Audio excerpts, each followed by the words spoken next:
there are specific parts of our investigative work we haven't even really started with. The mass atrocities committed by ISIL between 2014 and 2017 were so massive, and they affected so many victims in Iraq that all this investigative work could not be done by a relatively small team like UNITAD.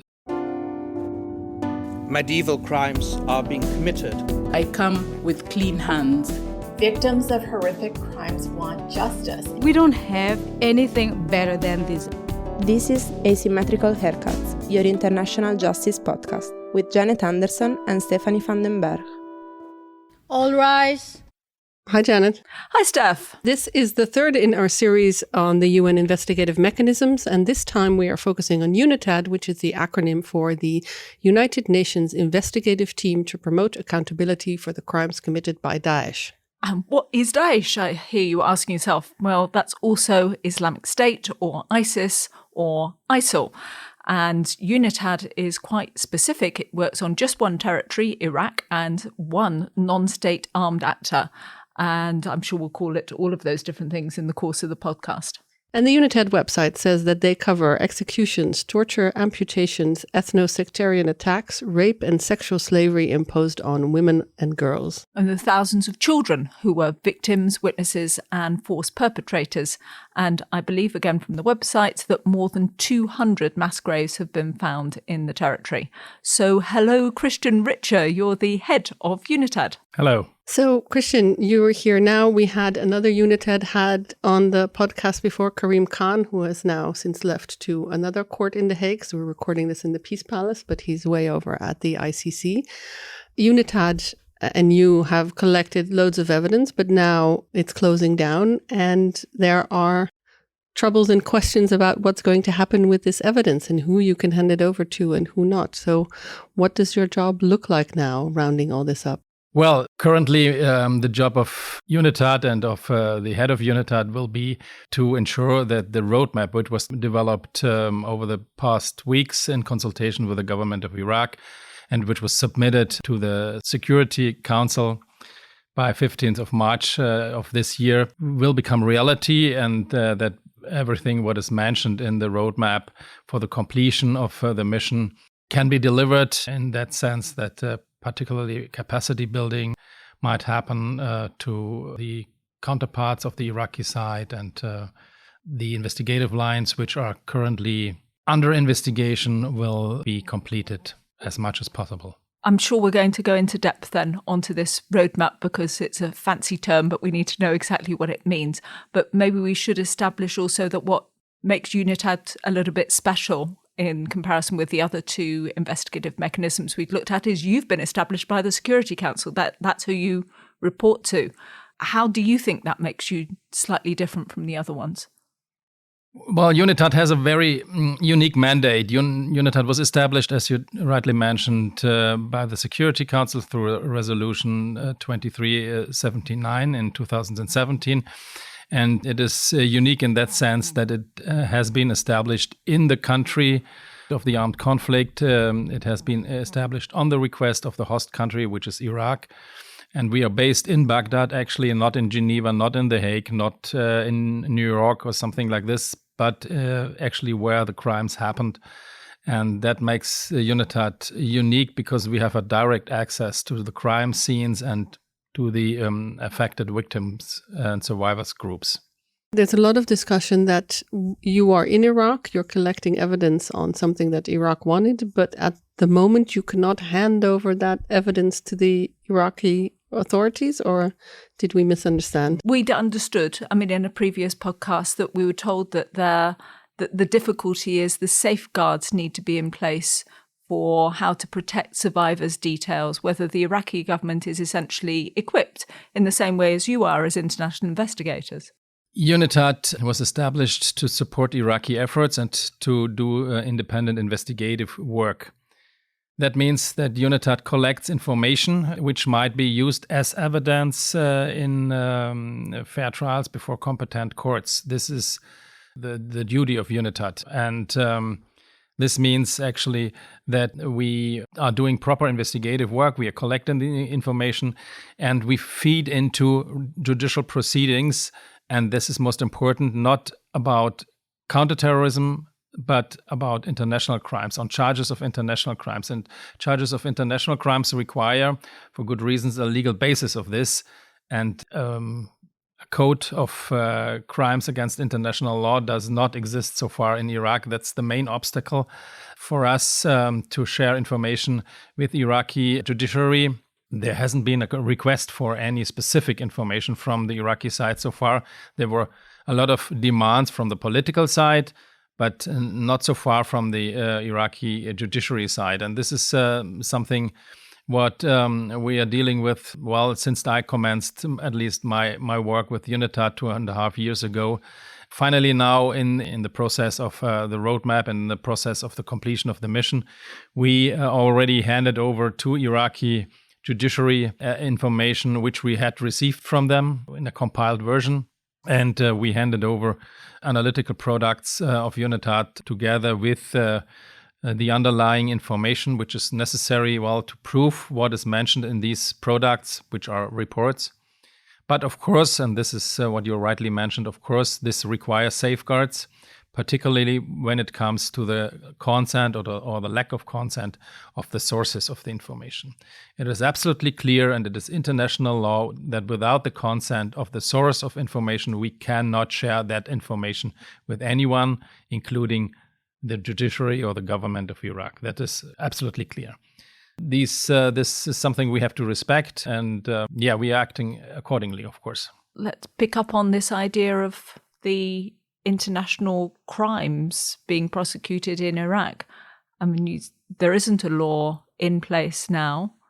How does that work then? Isn't there actually a gap?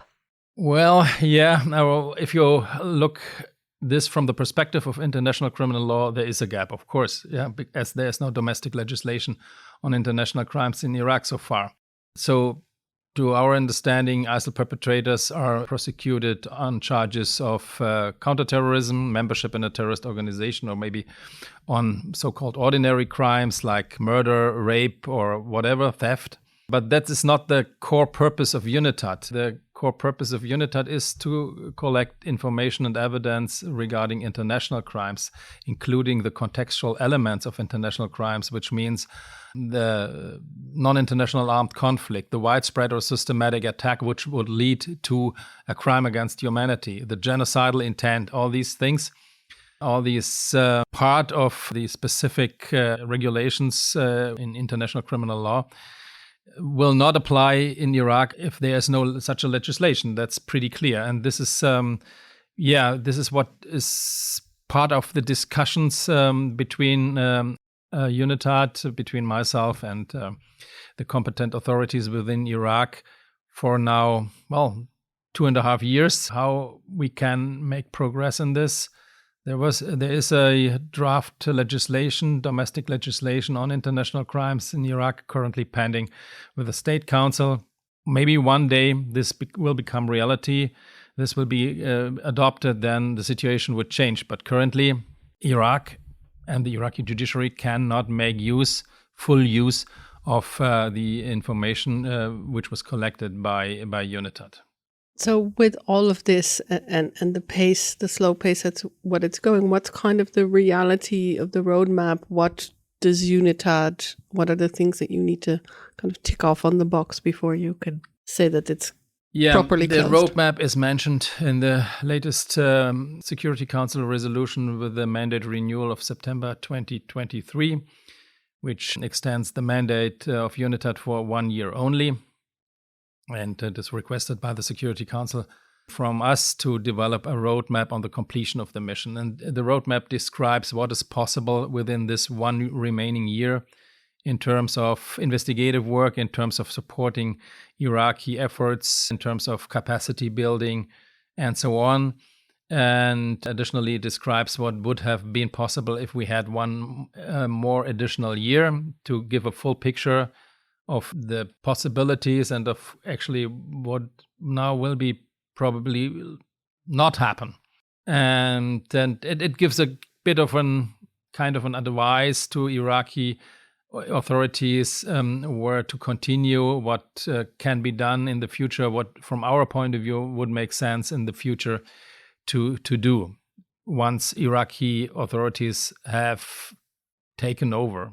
And that means that, of course, we describe in the roadmap which lines of investigations will be completed until the end, which lines of investigations will not be completed, to what extent we are able to support Iraqi authorities, particularly the judiciary, in terms of technical developments, in terms of capacity building regarding the necessary IT environment to make use of the information collected by UNITAD, because UNITAD's archive does not consist of physical evidence, but mostly of data.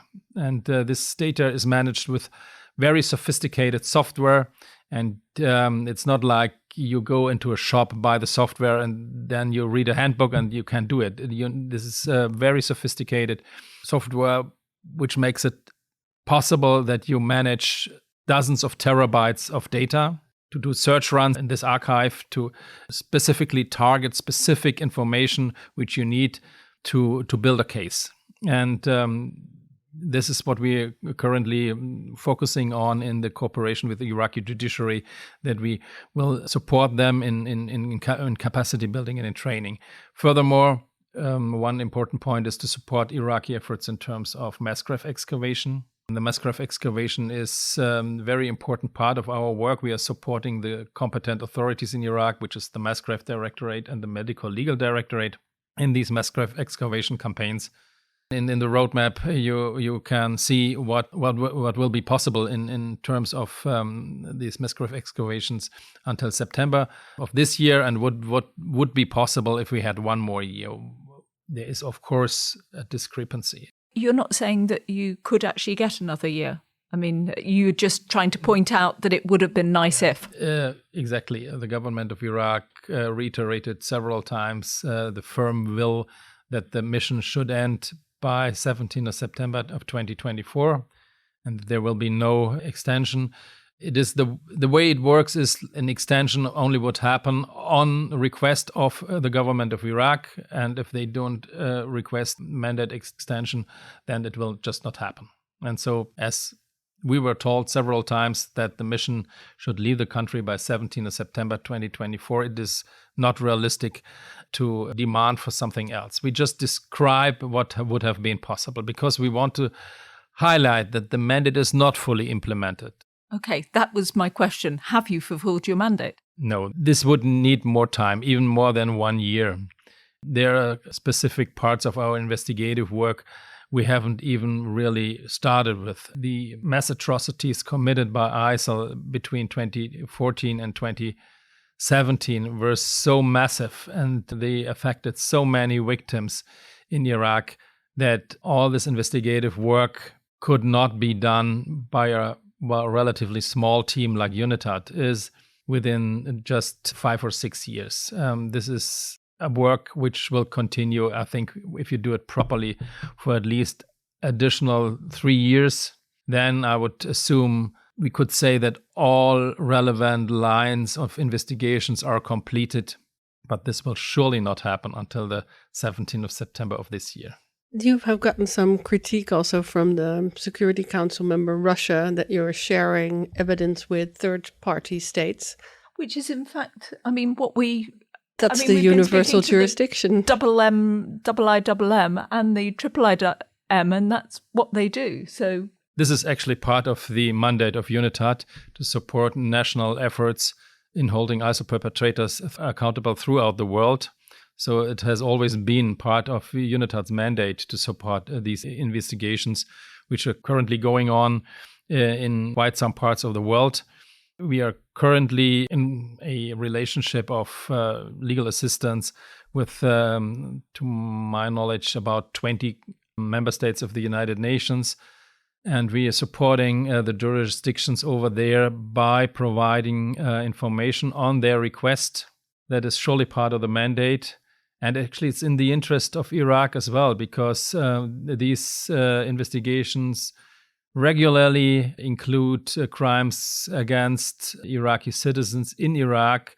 The suspects in these investigations are usually either Iraqi nationals or foreign terrorist fighters who participated in the ISIL crimes in Iraq.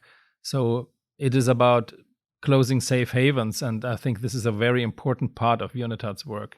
What is it like then, as the director of UNITAD, to have these kind of big powers? Not only Russia looking that closely, but also the US has a lot of interest in what is going on there, kind of looking over your shoulder and paying that much attention to what you're doing, or does it not feel like that?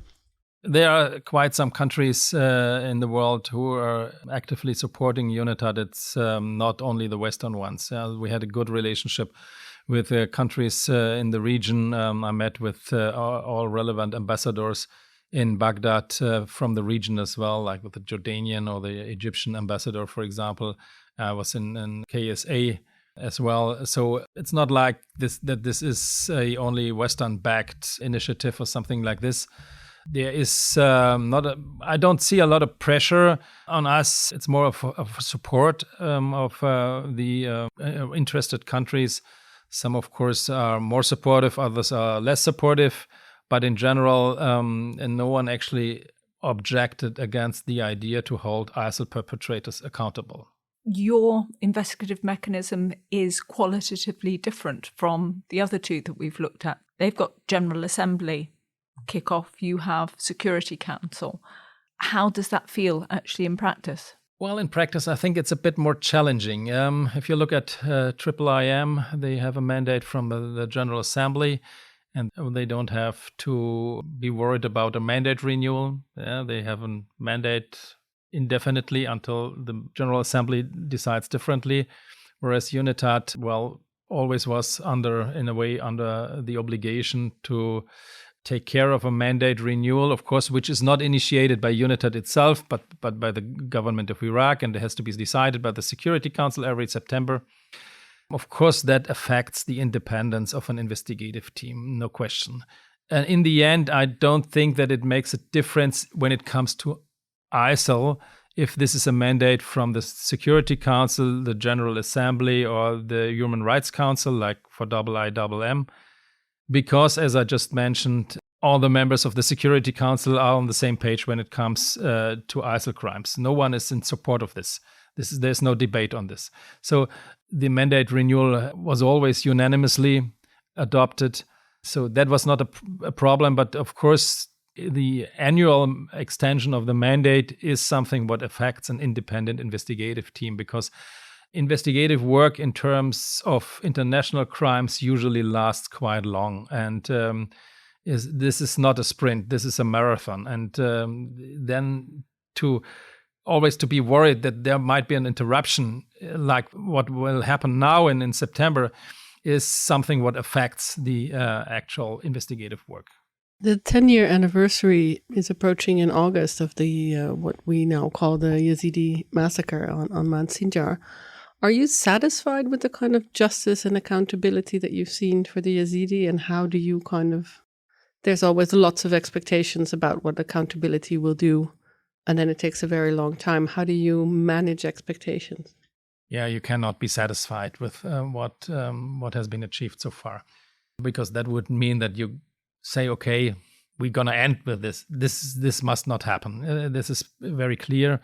There is a lot of effort, particularly on the international side, to hold ISIL perpetrators accountable for the genocide against the Yazidi population. And I think the Yazidis are pretty much in the spotlight, actually, of international interests, or they at least have been.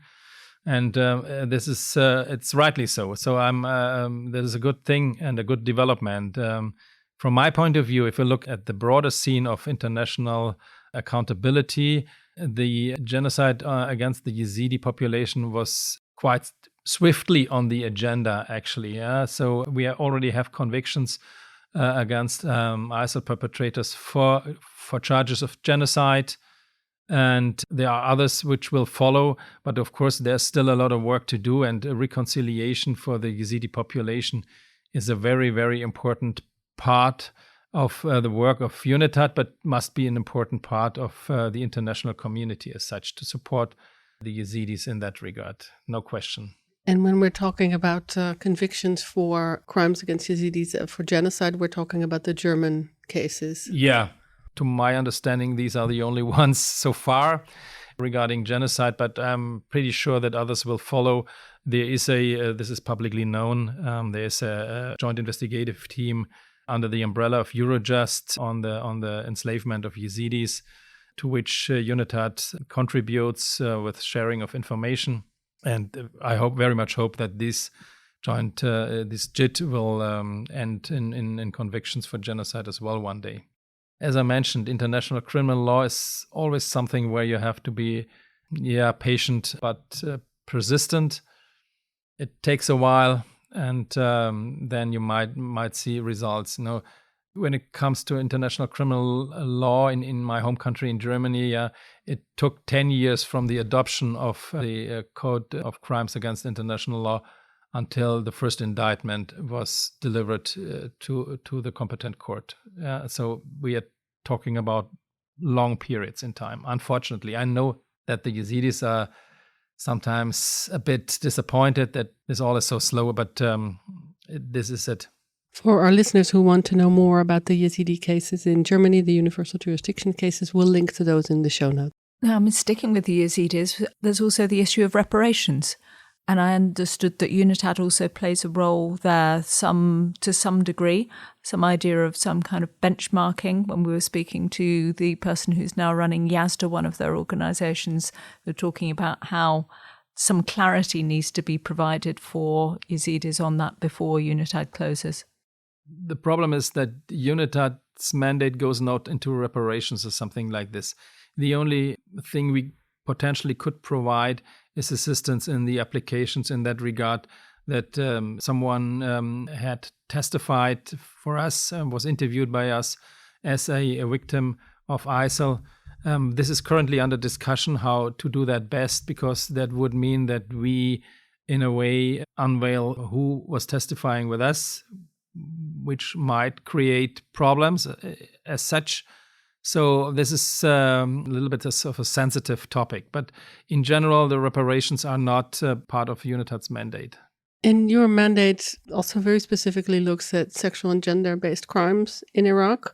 What are some of the specific challenges that you have or UNITAD has in treating those crimes and with the perceptions of what happened in the society around it? Of course, we are looking into sexual and gender-based crimes. They are a huge part of the international crimes committed by ISIL. So we see that regularly. So rape and other sexual and gender-based crimes, for example, abuse of children and so on, are integral part of all the criminal acts ISIL committed during the time they were dominating parts of the country. We are faced with this phenomenon in almost every lines of our investigations. This is part of the investigations regarding the Yazidis, but as well other. But to have a particular view on this, UNITAD has established a special gender and children crimes unit, which is specifically looking into these kind of crimes. A team which is well aware of the implications of sexual and gender-based crimes, and which is able to support the other units who are doing the investigative work regarding the affected communities, like the Yazidis, like the Christians, like the Shia, and so on, to support them in that regard with special expertise. Additionally, we have a dedicated witness protection and support unit with an integrated psychosocial support in that regard, which makes it possible to encourage victims of sexual and gender-based violence to come forward to testify. Of course, it is not easy in a society over there to talk about these things, but my experience is, even back from my work here in Germany, once you are able to establish a, victims-friendly environment, I would say, the survivors, the witnesses feel encouraged to tell their stories and to tell what happened to them. When they see, okay, there is someone who's really listening to us and is taking us seriously, and this might in the end even lead to an indictment or to a conviction, or to, in a way, kind of relief in that sense that someone is held accountable for the crimes the victim had to go through. When it comes to this sexual and gender-based violence, we are, as I mentioned, looking specifically into that. We recently published a special report on sexual and gender-based violence in Iraq against women and against children. So this is, of course, an important part of our work.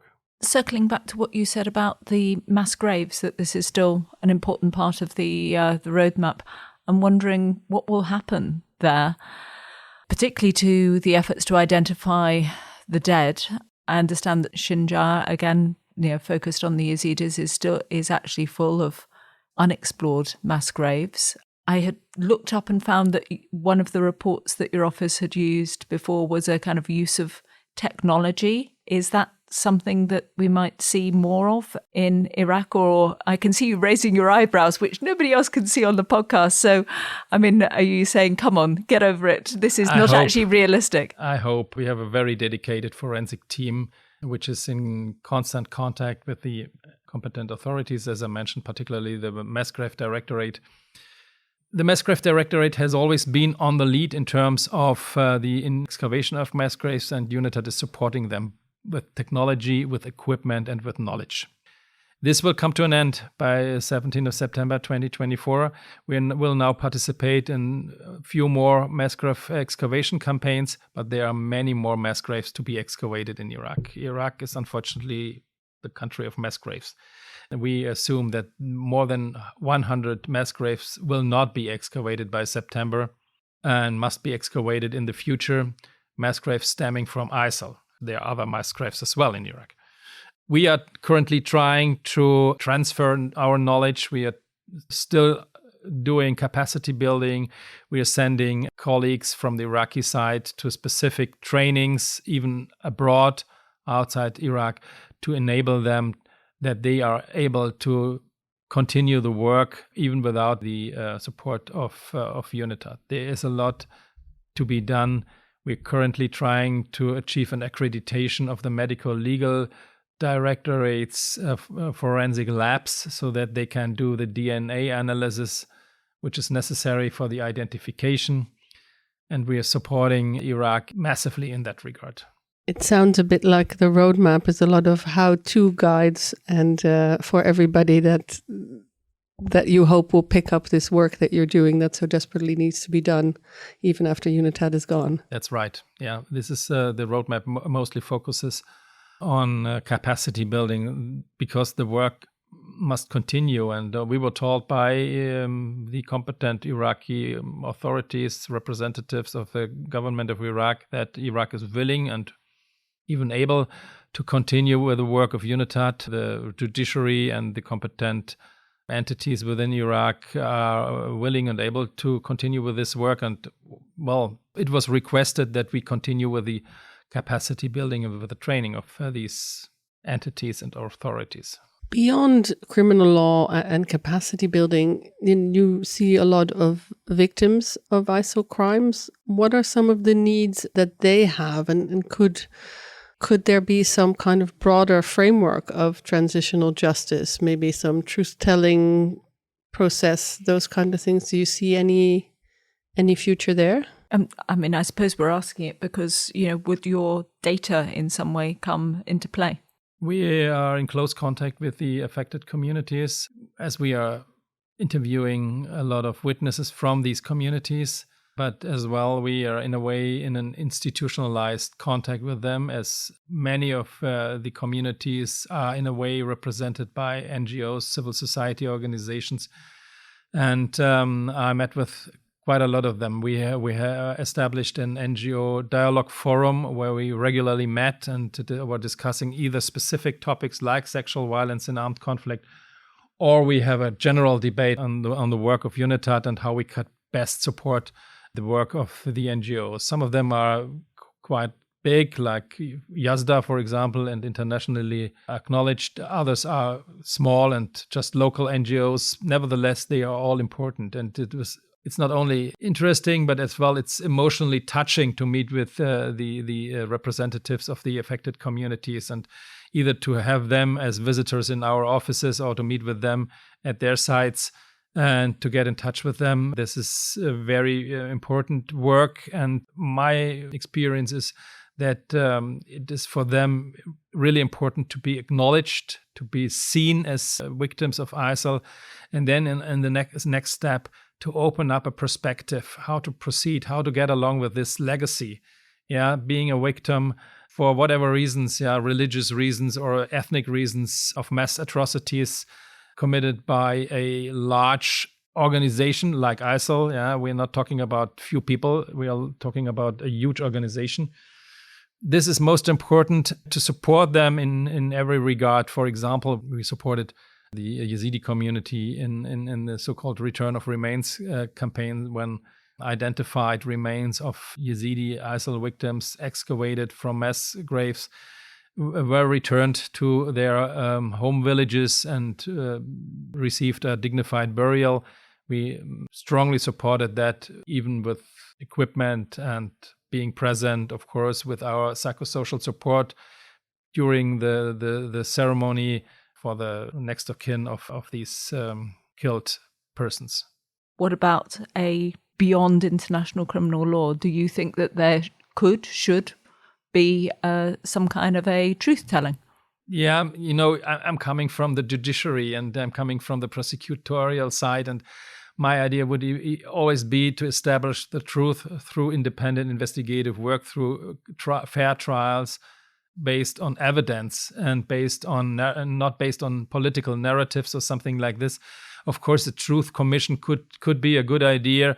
I'm not sure to what extent the Iraqi society is ready for that, but this is something I cannot really say. Maybe it's worth a try, but I'm not sure actually if the time hasn't already passed. That might have been established 5 years ago. My understanding is that particularly the NGOs and the civil society organizations, that they should play a role in this. And I always encourage them, say, come forward, raise your voice. You are the ones who will be heard, actually. And now even here in the European conferences, representatives of these NGOs show up and tell what happened. Of course, particularly the Yazidis, they are well organized. But now one of the most impressive, actually, tiny success stories which I experienced in the recent past was that an umbrella NGO, the Coalition for Just Reparations, showed up in our office, and there were not only representatives from different Yazidi organizations, but as well a representative from the Camp Speicher victims, which are Shia. So that this happened, that Yazidis and Shia were going hand in hand and trying to achieve justice for the victims of ISIL is, from my point of view, a very, very positive step. And I hope we will see in the future more of these steps, so that the affected groups, which are quite dispersed within Iraq, go hand in hand and raise their voice to achieve justice and actually to demand for justice. You've been the head of this investigative mechanism for a while. There is now a proposal for like a super investigative mechanism with worldwide jurisdiction, so that you don't have stop-start, IIM, IIIM, UNITAD and all these things, but to have one kind of roving. This idea is not new. I've heard about that even before I commenced with UNITAD. I'm not so convinced about this idea, because this would create kind of parallel ICC thing. My idea would always be for everyone who is interested in something like this to sign the Rome Statute, to ratify the Rome Statute, or do something like this, instead of establishing parallel institutions which are aiming for the same. I think the advantage of UNITAD was always that it is in the country that is relatively small, easy access. When we are in discussion with the UN member states in which we are in contact with, because of mutual legal assistance, it was always easy to reach out to us. We are accessible via email or even a video call. And this would be reduced once you have a an overarching huge entity which is taking care of everything in the world, all crises in the world, except for the ones the ICC is taking care for. I'm not so sure about this idea. I think it would make our job a lot easier if everything was at the ICC. So yes, I'm not too sure whether it's a good idea either. But no, we'll carry on the discussion. At least from the concept. Yeah. We don't want to keep you away. We've just started to hear a bit of a bubble of conversation. Sounds like the conference that we're attending of the prosecutors here at the Peace Palace is bubbling along. So we know you want to get back. But we always finish the podcast with a few simple questions. As a current prosecutor and a legal, maybe a legal geek more like us, is there a particular court case that you remember that stood out that you like to talk about that was formative in some way? Well, the court cases, which are in a way in a relationship with UNITAD, are the ones which are widely known, like the Taha al-J case in Frankfurt, the genocide conviction, or the Jennifer W. case. UNITAD contributed to this case as well. There's another one, pretty recent, which is, from my point of view, quite remarkable. It's a first instance conviction, so it's not final yet, which happened in Portugal against 2 ISIL members. And the interesting part is that we got in contact with Portugal when this case was a counterterrorism case, actually. And with our contribution and with our support, this turned into a cumulative prosecution case, counterterrorism plus charges of international crimes. One of the 2 defendants were convicted for international crimes in addition to counterterrorism. And an additional interesting aspect in this case is, and this is something what gives hope actually, is that in this case, an Iraqi investigative judge was involved in this and very supportive, because he is one of the judges in Iraq who is highly interested in investigating and prosecuting ISIL perpetrators who left the country and are trying to reach safe havens. And to link up Portugal, UNITAD, and the Iraqi judiciary together in one case is, from my point of view, an important step. And this is maybe even a role model for future cases in that regard, not only regarding Iraq, but as well maybe for other crime scenes as well, for other mass atrocities as well. And our final question is, there's something you'd like to recommend to our audience in terms of a book, a movie, podcast? It can be to do with work, but it can also be something that's actually nothing to do with work at all. You know, what you do to relax, if you ever do anything to relax. You know, what's on your nightstand? In terms of UNITAD, there is a lot of publications dealing with this, but most boring. of them are boring. Yeah, that's right. And well, what I like to read actually, and this is something I would recommend in general, is what on my book stand is definitely just touristic guides about Iraq. There are not a lot. Really? Yeah, but Iraq is an extremely interesting country when it comes to archaeological sites. You have this is the cradle of culture, the cradle of civilization. You have it almost all. You have it from the Assyrian side. You have remains from like Babylon, Nebuchadnezzar. It's mentioned in the Bible, as you know. There's Hatra, which is from the Greek period, like Alexander the Great, who, by the way, died in Babylon, as you might know. And there, of course, are very interesting Islamic sites as well, like Samarra, for example, the spinal minaret, and in Baghdad as well, Mustansiriya and the Abbasi Palace.